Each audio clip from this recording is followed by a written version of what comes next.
আর এই কথা শুনে আমার অনেক রাগ হয়েছিল। এখন বুঝেন কাউকে না বললে কেমন লাগে।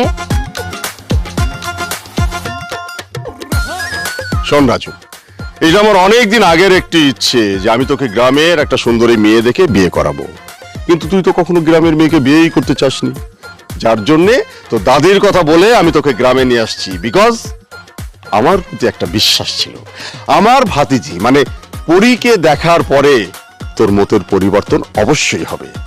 কি আমার কথাটা সত্যি হলো?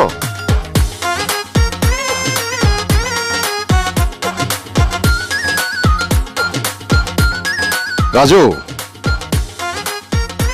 তুই আমার কাছ থেকে একটা দামি উপহার চেয়েছিলি না? আজকে এখন এই মুহূর্তে আমি তোর জীবনের সবচাইতে দামি উপহারটা তোর হাতে তুলে দেব, ঠিক আছে? দে তোর এই হাতটা দে দেখি মা। এই যে তোর সেই দামি উপহার, ঠিক আছে? এর চাইতে তোর জীবনে আর দামি উপহার হতে পারে না। কি খুশি তো? হ্যাঁ,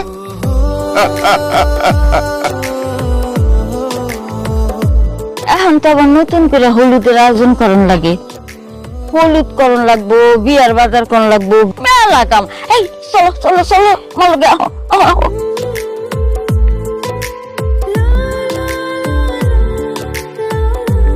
এই রহিম, এই কোথায় আছিস? এদিকে আয়, এদিকে আয়। এখন আমরা কি হয়ে গেল সম্পর্কটা? এখন তো আমরা বিয়ায়। আয়, মেলা দিন পরে আমরা একটু কোলাকুলি করি।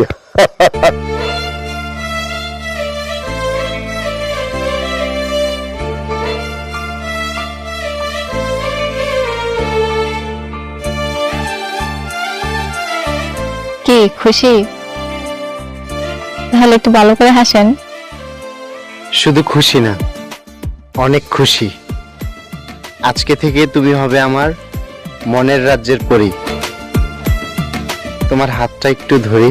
ধরতে কে মানা করছে? ধরেন।